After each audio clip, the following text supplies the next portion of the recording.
एक बार फिर से आपका स्वागत है sangria public senior secondary school के ऑनलाइन प्लेटफॉर्म पे। मैं तरुण, हम अकाउंट्स पढ़ रहे हैं। हमने लास्ट वीडियो में जो है वो रीवैल्यूएशन अकाउंट को हमने कंप्लीट किया था। उसके बाद मैंने आपको बताया था कि हम साझेदारों के पूंजी खाते बनाएंगे और फिर उसके बाद हम बैलेंस शीट बनाएंगे। इस चैप्टर में 3 इंपॉर्टेंट अकाउंट है, revaluation account, partner capital account और बैलेंस शीट। तो आज हम पार्टनर कैपिटल अकाउंट की बात करेंगे और अगर टाइम बचा तो इसी में मैं आपको इसी क्वेश्चन की बैलेंस शीट वापस बनवा दूंगा। क्वेश्चन आपका इस तरह से आता है, इजी क्वेश्चन है। देखो, ए व बी 3:2 के साझेदार हैं। उनका चिट्ठा मतलब बैलेंस शीट आपको दे रखी है। बैलेंस शीट में क्या क्या दे रखा है? लायबिलिटी साइड में क्रेडिटर दे रखा है 20,000 और पार्टनर की कैपिटल दे रखी है, ए की है 30,000 और बी की है 20,000। क्लियर?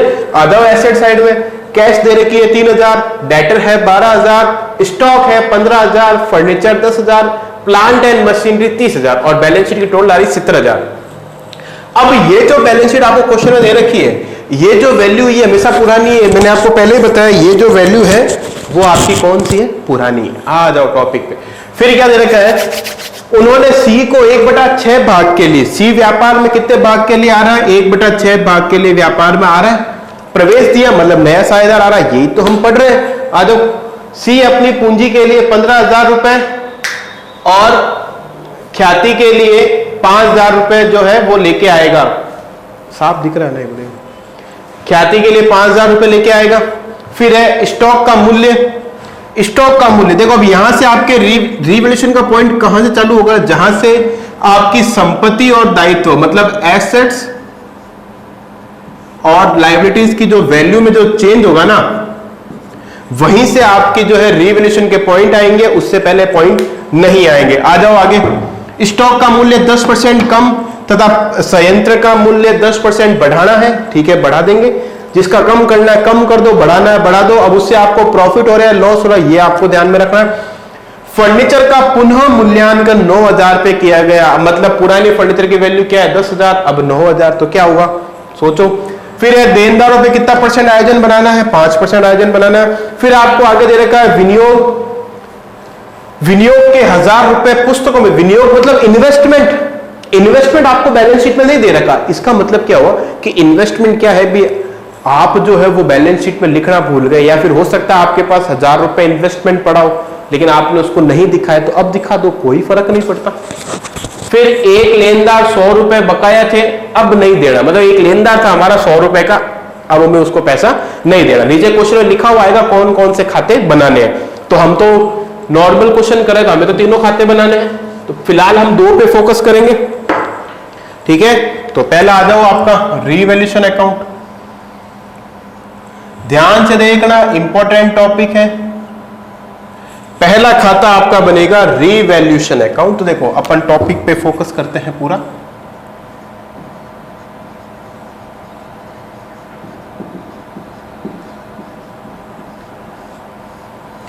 वैसे रीवैल्यूएशन मैंने आपको पूरा बताना, मतलब कैसे बनाना पूरा समझा दिया है।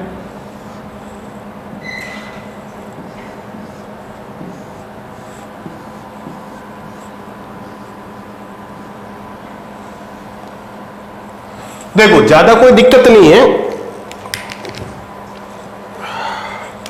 ये आपका पर्टिकुलर, अब ये आपको पता है तो बार बार लिखने की जरूरत नहीं पड़ती है, लेकिन मैं इसलिए लिख रहा हूं कि भाई आपकी आदत बन जाए और आप एग्जाम में ये चीजें पहले लिखो, क्योंकि मैं नहीं लिखूंगा कोई फर्क नहीं पड़ेगा, आप नहीं लिखोगे तो नंबर कटेगा। तो रिवैल्यूएशन के पॉइंट मैंने आपको पहले ही बता दिया। आ जाओ टॉपिक पे। कहां चालू? स्टॉक से। स्टॉक का मूल्य 10% कम करना है। अब देखो स्टॉक कहां है? ये रहा 15,000। 15,000 का 10% क्या होता है? 1,500 रुपए। सीधी सी बात है, एक जीरो हटाओ, आ गया 10%। तो स्टॉक का हमने क्या किया है? 15,000 का 10% होता है 1,500 रुपए। तो स्टॉक क्या हो रहा है? 10% कम हो रहा है। प्रॉफिट या लॉस? लॉस, खत्म, लॉस। ये टू स्टॉक लॉस है, डेबिट करोगे। देखो, अगर अभी भी रीवैल्यूएशन समझ में नहीं आया तो पीछे की क्लास में जाके देखो, आपको समझ में आ जाएगा, इतना कोई टफ नहीं है। संयंत्र, संयंत्र मतलब प्लांट एंड मशीनरी। क्या किया हमने? 10% इसका मूल्य बढ़ाना है। बढ़ाएगा जब हमारे प्लांट और मशीन है उसकी वैल्यू 10% बढ़ेगी तो प्रॉफिट होगा, सीधी सी बात है। मशीन कितनी है? 30,000, और 30,000 का 10% क्या होता है? आपको निकालना आता है, तो सीधा सीधा 3,000 आ जाएगा, प्रॉफिट हुआ। By plant and machine account कितना है 3000 हो गया। फिर आ जाओ फर्नीचर का मूल्यांकन 9000 पे किया। फर्नीचर देखो पुराना फर्नीचर कितना है 10,000 का, अब इसकी वैल्यू क्या होगी 9000 हो गई। प्रॉफिट हुआ लॉस हुआ? लॉस हुआ कितना 1000 लॉस हुआ, लिख दो।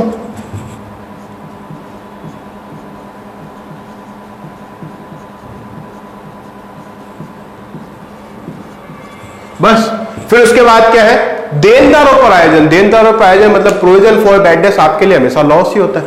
फिलहाल लॉस कितना है 5%। अब देखो हमारे पास देनदार कितने हैं, हमारे पास देनदार है 12000 के। देनदार कितने 12000 का 5% क्या होता है? अगर इसका एक जीरो हटाओगे पीछे से क्या हो जाएगा 10%, 1200, 5% क्या होगा 600।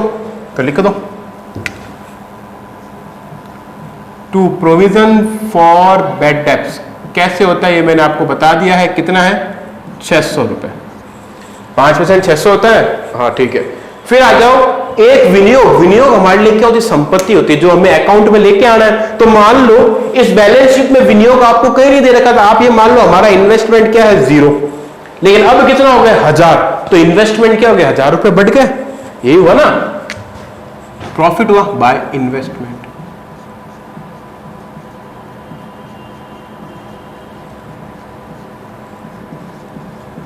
ठीक है भाई, इन्वेस्टमेंट आपको 1000 रुपए पुस्तकों में लाना। जब आप इन्वेस्टमेंट आपकी पुस्तक का मतलब है अकाउंट में इन्वेस्टमेंट लेके आओगे तो आपको 1000 रुपए आपकी संपत्ति बढ़ेगी ना 1000 रुपए से।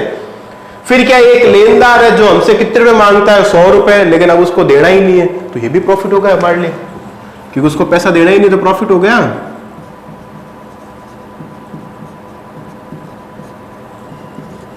यहां तक कोई दिक्कत हो पहले पूछ लो। क्लियर? आगे आ जाओ। आगे क्या करना है देखो।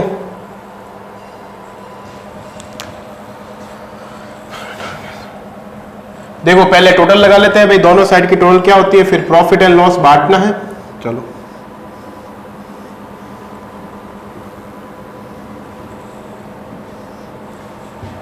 देखो इस साइड टोटल आ रही है 4100, इस साइड टोटल कितनी आ रही है, तो इधर भी कितनी आनी चाहिए 4100। डिफरेंस कितना आ रहा है देखो 2500 और 600 कितने होते हैं 3100। हाँ 2500 और 600 आपके होते हैं 3100 रुपए होते हैं।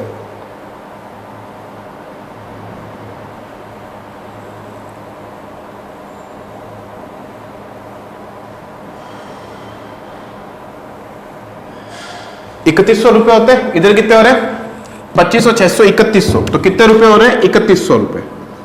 तो कितने रुपए अंतर आ रहा है, तो भाई 1000 रुपए का अंतर आ रहा है, तो 1000 रुपए आप किस नाम से लिखोगे, ये 1000 रुपए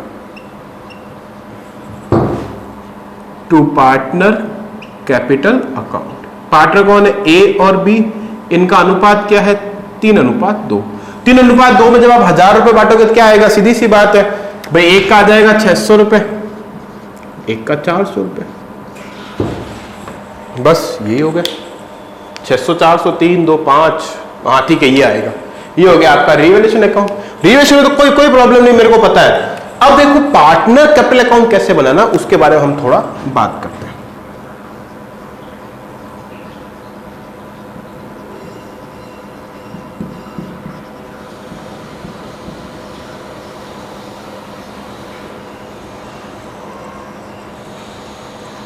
पार्टनर कौन है, ए बी और सी, यहां भी ए बी और ये सी। देखो ध्यान से देखना क्योंकि यही अकाउंट इंपॉर्टेंट है। अगर ये अकाउंट बन गया तो आपका एक चैप्टर कंप्लीट हो जाएगा।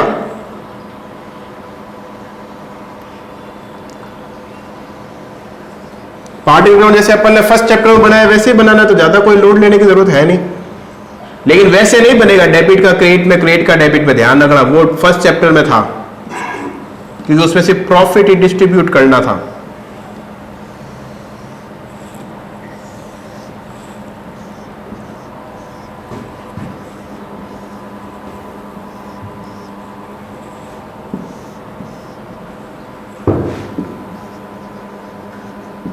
पर्टिकुलर डेबिट और ये क्रेडिट, यहां तक तो कोई दिक्कत नहीं है। हाँ सर कोई दिक्कत नहीं है, यहां तक तो आपको कोई दिक्कत नहीं है। अब आते हैं अपने टॉपिक पे। सबसे पहले क्या करना है, इसमें देखो मैं इस चीज में आपको चीजें याद करवाऊंगा, समझाऊंगा। जो अपन टॉपिक देखो, क्वेश्चन सॉल्व करना इजी है, लेकिन हमारे पास क्या होता है, एग्जाम होता है तो एग्जाम में हमारे पास इतना टाइम नहीं होता कि हम इस टॉपिक को पूरा का पूरा सॉल्व कर सके या कम समय में सॉल्व कर सके। अगर हम टाइम ज्यादा ले लेंगे तो हम बाकी क्वेश्चन नहीं कर पाएंगे। तो इसलिए क्या करना, कुछ स्टेप्स आपको ध्यान में रखने, वो स्टेप से ही आपको पूरा क्वेश्चन सॉल्व करना है। आपका क्वेश्चन जहां आपको 10 मिनट लगेंगे वहां आपको 6 मिनट ही लगेंगे स्टेप से। ठीक है, तो आ जाओ स्टेप बाय स्टेप करते हैं। पहला स्टेप क्या होता है, पहला स्टेप होता है बाय बैलेंस बीडी।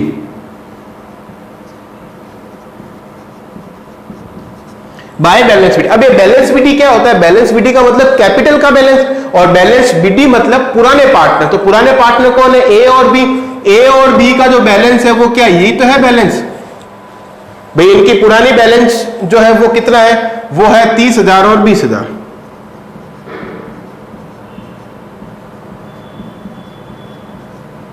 हो गया। सबसे पहले हमने क्या किया, इनका बैलेंस लिखा।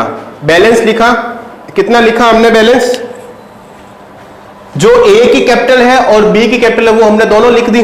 ठीक है, हो गया पहला स्टेप। दूसरा स्टेप क्या आता है, दूसरा स्टेप आता है बाय कैश। देखो ध्यान से देखना, दूसरे मार्कर से मैं लिख रहा हूं बाय कैश।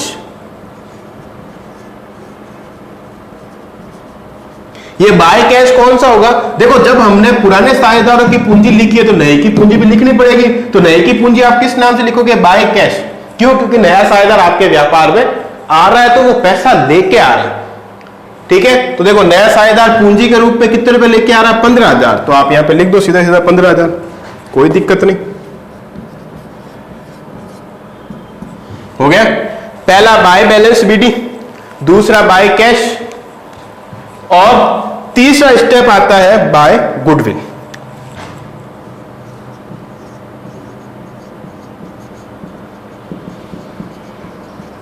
क्या आता है, गुडविल। गुडविल क्या, जब पुराना साझेदार, जब नया साझेदार व्यापार में आ रहा है तो व्यापार में आने से क्या हुआ कि वो ख्याति के कितने रुपए लेके आ रहा है, 5,000 रुपए। अब वो ख्याति के रुपए लाके किसको देगा, पुराने साझेदार को। ये पढ़ा था ना अपन ने ख्याति के समय, वो पुराने साझेदारों को ख्याति लाके देगा। तो पुराने साझेदार कौन से अनुपात में लेंगे, त्याग के अनुपात में। लेकिन मैंने आपको एक चीज बताई थी कि जब तक पुराना या नया साझेदार जो है वो पुराने से कुछ हिस्सा नहीं ले रहा, जैसे 1/5 इससे ले रहा है, 1/5 उससे ले रहा है, तब तक पुराना अनुपात ही क्या होता है, त्याग का अनुपात होता है। तो आ जाओ, अनुपात क्या है आपका, 3:2। तो ख्याति कितनी, 5,000 है, 5,000 को 3:2 में बांट दो, मतलब 3,000 इसका और 2,000 इसका, बस खत्म। देखो वापस समझ लो, पहला है बाय बैलेंस बीडी, हो गया। दूसरा आता है बाय कैश। बैलेंस बीडी में पुराने साझेदारों की पूंजी लिखनी है जो आपको पुरानी बैलेंस शीट में दे रखी होगी, लिख दी। दूसरा आता है बाय कैश, जब आपने पुराने साझेदारों की पूंजी लिख दी तो नई की भी लिख दो। नई की कितनी है, 15,000 क्वेश्चन में दे रखी है। तीसरा स्टेप आता है गुडविल का। भाई जब नया साझेदार आएगा तो वो गुडविल लेके आएगा ना, गुडविल आएगा तब वो क्या होगा, गुडविल लेके आएगा तो वो गुडविल की राशि किसको देगा, पुराने साझेदारों को। कौन से अनुपात में, त्याग के अनुपात में। तो देखो गुडविल लिखा, उनके त्याग के अनुपात में बांट दो। अब त्याग का अनुपात यही क्यों होगा, क्योंकि मैंने आपको बताया था कि जब तक नया साझेदार अपना हिस्सा पुराने साझेदारों से मतलब अलग अलग प्रकार से नहीं लेता है, तब तक पुराना अनुपात ही त्याग का अनुपात होता है। तो मैंने 3:2 को मैंने क्या बता दिया, त्याग का अनुपात। तो बांट दिया ये 3 टॉपिक, पहला बैलेंस बीडी, दूसरा बाय कैश, तीसरा गुडविल, हो गया। चौथा आता है रीवैल्यूएशन। अब रीवैल्यूएशन कैसे, ये आपने बनाया रीवैल्यूएशन, इसका प्रॉफिट, यही तो है इसका प्रॉफिट, किस साइड आ रहा है, डेबिट साइड। तो 2 का कहां ट्रांसफर करना है, बाय साइड में। अब ये तो मैंने आपको पहले ही बता रखा है भाई, ट्रांसफर 2 का बाय में ही होता है, बाय रीवैल्यूएशन। आरबी का मतलब रीवैल्यूएशन। ए का कितना है 600 और बी का कितना है 400। ये आपके 4 स्टेप है, पहला बैलेंस बीडी, दूसरा बाय कैश, तीसरा बाय गुडविल और चौथा रीवैल्यूएशन। अब रीवैल्यूएशन का आंसर अगर मान लो बाय में आता अपन कहां लिखते, 2 में लिखते, 2 में आया था हमने कहां लिखा, बाय में। ये 4 स्टेप आपके फिक्स है। ये 4 स्टेप होने के बाद आप बैलेंस शीट में आ जाओ। बैलेंस शीट में कुछ चीजें आपको बांटने की मिलती है जिसके बारे में हम बाद में बात करेंगे। तो आपका ये 4 स्टेप कंप्लीट हो गए। इसके बाद देखो बैलेंस शीट में ऐसी कोई चीज नहीं है, मतलब साझेदारों के लिए कोई प्रॉफिट हो, कोई लॉस हो, ऐसा कोई भी चीज नहीं दे रखी है आपको।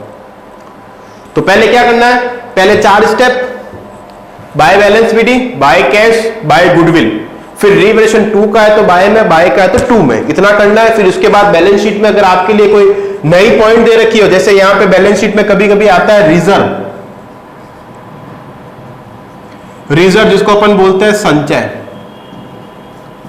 वो क्या होता है, वो साझेदारों का लाभ होता है तो वो वापस बढ़ता है, लेकिन इस क्वेश्चन को मैंने इजी लिया इसलिए मैंने संचय को इसमें नहीं डाला।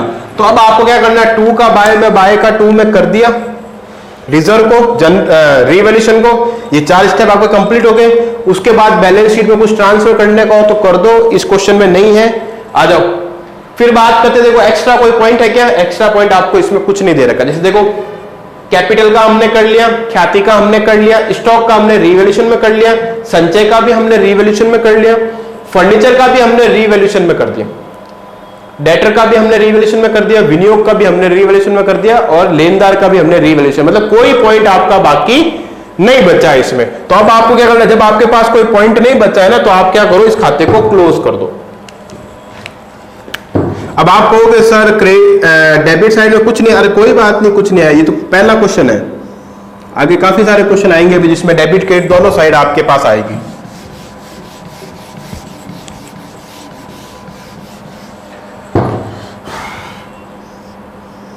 देखो अब क्या करना है, आपको पता है कि हमने क्या लिखा है, बैलेंस बीडी, क्या लिखा है, बैलेंस बीडी। जब साल खत्म होता है तो हम क्या लिखते हैं, टू बैलेंस सीडी, बस खत्म कर दो इसको। कैसे, कितना रहे, 30, 33, 33,600। फिर इसका क्या आ रहा है, 20, 2, 22, 22,400, और इसका 15,000, तो टोटल यही आएगी।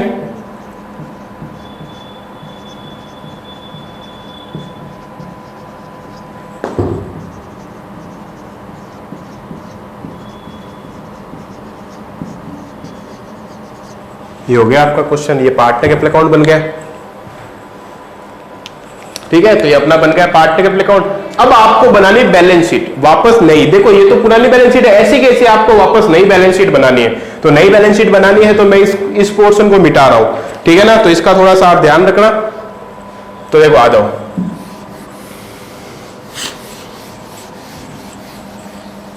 नई बैलेंस शीट बनानी है तो देखो ये आपका जो बात करते हैं, ये आपका पहला अकाउंट हो गया, ये दूसरा अकाउंट, अब आपका बनेगा तीसरा अकाउंट, जो बनेगी आपकी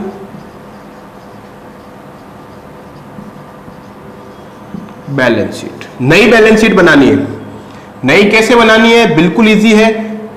आपने पार्टनर कैपिटल अकाउंट बना लिया ना, उसके बाद तो कोई दिक्कत नहीं आएगी। ये लायबिलिटी होती है,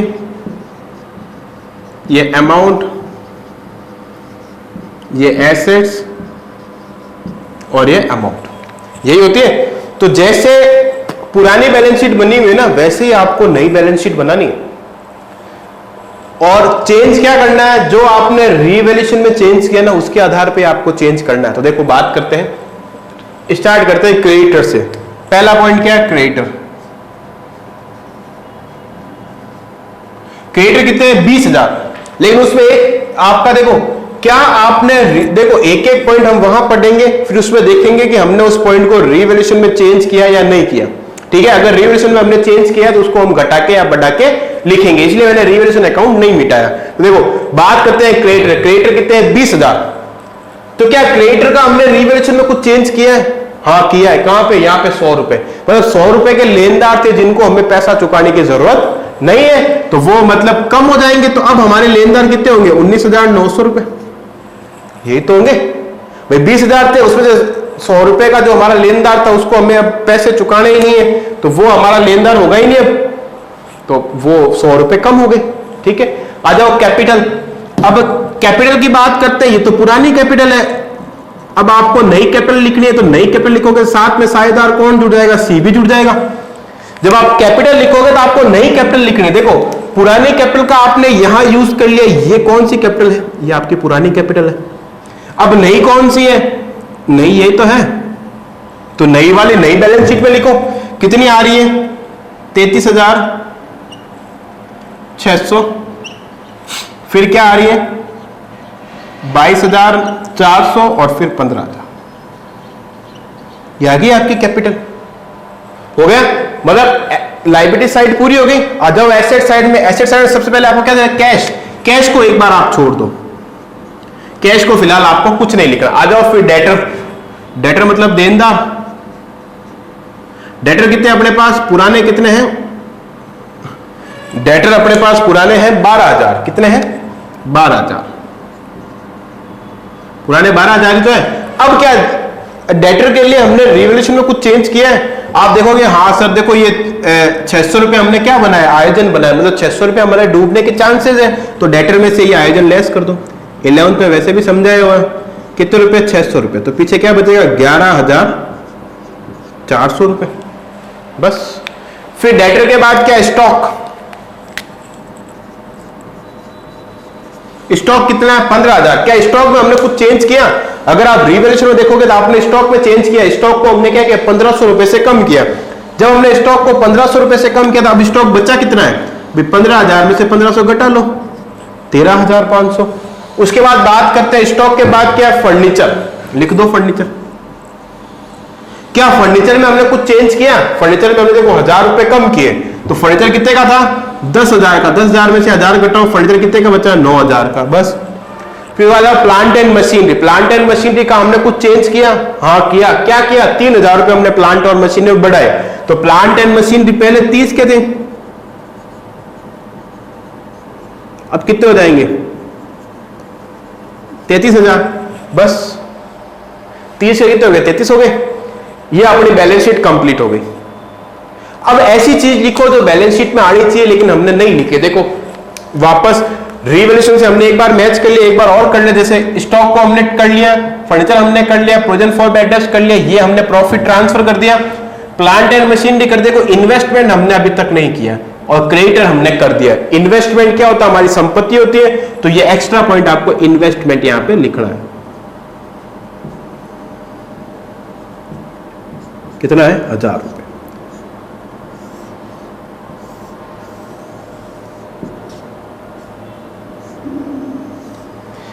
जब आपने इतना काम कर लिया आपकी बैलेंस शीट बन गई। पुरानी बैलेंस शीट थी वैसी की वैसी मैंने वापस बनाई है, बस रिवैल्यूएशन के से कंपेयर किए। कोई संपत्ति बढ़ रही है तो उसको बढ़ा के लिख दो, कम हो रही है उसको कम करके लिख दो, और किसी को चेंज नहीं किया है तो उसको वैसा का वैसा लिख दो। जैसे मान लो इसमें तो अपने सब कुछ छेड़ा है। जैसे मान लो बात करते हैं स्टॉक। स्टॉक के बारे में क्वेश्चन ने कुछ नहीं दे रखा, तो स्टॉक उतना का उतना ही है, उतना का उतना ही है ना स्टॉक। तो स्टॉक में किसी प्रकार का कोई चेंज नहीं होगा, तो 15 का 15 यहां पे वापस आता। अब हम बात करते हैं अपने पॉइंट की, कैश की। कैश का जो ट्रीटमेंट है, कैश की आपको एक चीज समझनी पड़ेगी क्योंकि उसके बिना कैश होगा नहीं। तो मैं देखो कैश की बात कर रहा हूं, मैं अब रिवैल्यूएशन अकाउंट है जो थोड़ा सा मिटा रहा हूं। देखो कैश कैसे निकालना आपको, बिल्कुल इजी है कैश निकालना। वर्किंग नोट बनानी पड़ेगी कैश के लिए। देखो वर्किंग नोट क्या निकालना है, कैश बैलेंस। भैया आपके पास कितने रुपए बचे हैं वो तो निकालना है। बात करते हैं बैलेंस बीडी। बैलेंस बीडी का मतलब आपके पास पुराना कितने रुपए पड़ा है, भाई 3,000 रुपए पड़ा है 3,000, तो लिख दो 3,000। अब आपको इसमें क्या करना है, जो पैसा आपके पास आ रहा है वो जोड़ लो, जो जा रहा है वो घटा लो। आपके पास सिर्फ पैसा आ ही तो रहा है, कैसे आ रहा है, एक तो सी आ रहा है। सी अपने कैपिटल के लिए कितने रुपए लेके आ रहा है 15,000, तो ये भी पैसा आया आपके पास। और सी गुडविल के लिए भी पैसे लेके आ रहा है, कितने लेके आ रहा है 5,000। क्वेश्चन में सारी लिखी हुई है, ठीक है। तो कितने हो गए 20 और 3 23,000। तो कैश आपके पास पुरानी कितनी थी 3 थी, और अब बढ़ के कितनी होगी 23,000 होगी। तो आपको यहां पे कैश कितने रुपए लिखने 23,000। ये बन गई आपकी कंप्लीट बैलेंस शीट। अब क्या होगा, अब दोनों साइड की आप जब टोटल लगाओगे, दोनों साइड टोटल आपकी बराबर आनी चाहिए। मतलब डेबिट लायबिलिटी साइड और एसेट साइड हमेशा आपकी बराबर होनी चाहिए, ठीक है। अगर ये बराबर होती है तो आपकी बैलेंस शीट कंप्लीट हो गई है। अब देखो वापस समझ लो मैंने क्या बताया आपको। क्वेश्चन तो मैंने मिटा दिया। तो क्या किया, पहले हमने रिवैल्यूएशन बनाया। रिवैल्यूएशन बनाने के बाद हमने क्या किया, पार्टनर कैपिटल अकाउंट। आज का हमारा टॉपिक यही तो है, पार्टनर कैपिटल अकाउंट। रिवैल्यूएशन तो मैंने आपको 2 क्लासों में बता दिया। देखो पार्टनर कैपिटल अकाउंट में क्या करना है, आपको 4 स्टेप ध्यान में रखने हैं। पहला स्टेप तो ये है कि भाई वो उनकी पुरानी कैपिटल लिखनी, सबसे पहले पुराने साझेदारों की पुरानी कैपिटल जो आपको पुरानी बैलेंस शीट में मिलेगी। ए की कितनी है 30,000, बी की 20,000, ठीक है। जब आपने पुरानी लिख दी तो साथ में नए के भी लिख दो। नया साझेदार कितने रुपए लेके आ रहा है 15,000 रुपए, पूंजी वाले लिख रहे हैं, ठीक है ना, ख्याति वाले नहीं लिख रहे। तो पूंजी कितनी लेके आया 15,000 लिख दी। पहला स्टेप बाय बैलेंस विधि, दूसरा बाय कैश। तीसरा जो आता है वो आता है आपका गुडविल का। गुडविल कौन सी रेशियो में बढ़ती है, त्याग के अनुपात में। लेकिन आपको पता है भाई पुराना अनुपात ही त्याग का अनुपात होता है, जब तक कि कुछ और इंफॉर्मेशन नहीं दे रखी हो। अनुपात करवाया जब मैंने आपको समझाया था, तो यहाँ पे पुराना अनुपात ही त्याग का अनुपात होगा। तो पुराना अनुपात क्या है 3:2, तो मैंने 5,000 को 3:2 में ए और बी में इसको बांट दिया, क्योंकि वो ख्याति लेके आता तो वो किसको देता, पुराने साझेदार को। हो गया। फिर चौथा पॉइंट आता है रिवैल्यूएशन। रिवैल्यूएशन का आंसर आपका 2 में आया था।